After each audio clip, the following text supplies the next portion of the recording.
You should be safe for the day. See you later.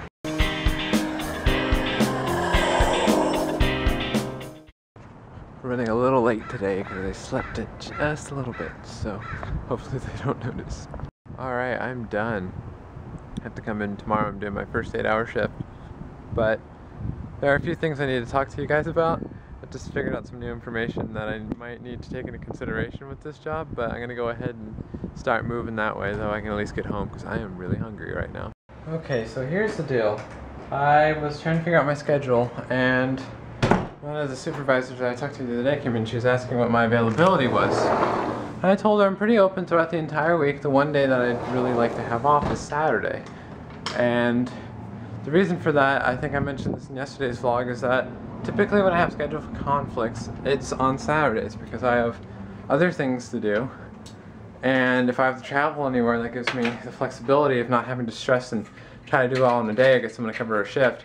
And then also, if I try to get a part-time job, almost every job's going to want me to work weekends. And if I'm already working all week at this place, then I won't really have any flexibility from working weekends. So basically I asked like if I can get Saturday off. And apparently Saturday is when they need people the most. So I'm like, okay, well, is there a way I can work an early shift and then leave early in the day? Which yesterday I was talking and everyone made it sound like that might be possible. We might be able to get you to work an earlier shift. Because another thing too is I was trying to tell them, like, look, I'd also like to try to work mornings, so that way I'm only here from like 8 to 4, for example. So I still have the rest of my day. That way if I have a part-time job or I need to do something, I'm not going to be spending all day at work.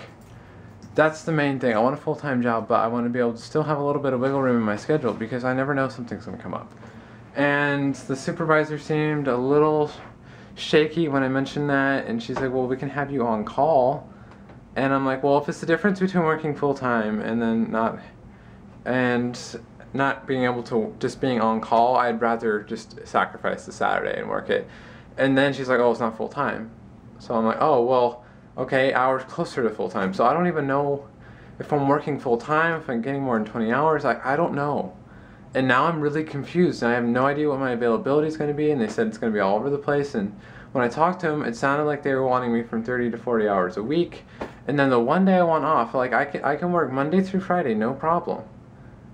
And apparently it's just frustrating for me to be in this situation. Obviously they're a business and they have other people that are working for them and they're going to be there longer than me. They take priority, and I totally understand all their situations and circumstances, everything. But at the same time, I kind of feel like I've been misled a little bit, and that does kind of worry me because I have no idea what my work schedule is going to be like now. I can't try to formulate a plan. If I need to go anywhere, if something comes up, I'm not going to have a lot of time to plan anything or take care of it. If I want to get a part-time job, I don't know if I'm going to have a regular enough schedule enough for someone to hire me. So I'm at a loss right now, and I'm not sure. Forgot to put in my annotations last night. So I'm going to go ahead and fix that. There we go. Now we're back to normal. Oh, I have one thing that brightened my mood. I came into the kitchen, and as soon as my camera focuses, focus, I'll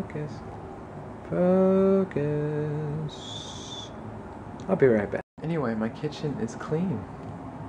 There aren't really that many dirty dishes. Counters, everything clean, and it looks like my camera's fuzzy again. I just lost another star from my belt. That sucks. That's how you make a makeshift dinner. I got myself some frozen burritos and some rice. Just sprinkle a little bit of cheese on there. I'm good to go. So there's that skateboard store I showed you the other night. I've walked past this every day where I've gone through here. And every time those signs are on. Decided to come to Burlington. I'm gonna see if my jacket's still here. I don't know if my jacket's still here anymore. They've rearranged everything. Oh man. Well, that's really depressing. This one jacket I really, really like. The only jacket in this entire store that I actually thought was nice. Don't have it. You know, I just sat down and I'm actually gonna watch a movie that I grew up with and I thought was a 90s classic, but apparently nobody my age has seen it.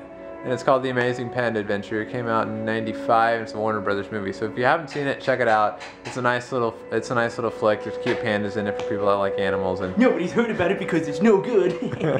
Shut up, Richie. So now I'm just hanging out. I'm watching Indian Cupboard now. I felt like just watching some childhood movies, but I was just thinking, I used to have the little bear figurine that came with the movie, and I don't know what happened to it. And then I never got to buy the whole set, because they also had Boone, and they also had the soldier and the key. I broke the key because I actually tried to unlock something with it once, but I want to go on and try to find those again, because that would be really cool to have. So I found the figurine set on eBay, but that does not look like the figures I saw on the television, especially Boone. Like, I actually had the one that's on the far right, but this is the mail-in order set, and like, I totally thought they would be a little bit more authentic. Mainly Boone, like I can get away with the other ones, but Boone just looks too cartoony. Alright, it's time to go to sleep. Goodbye.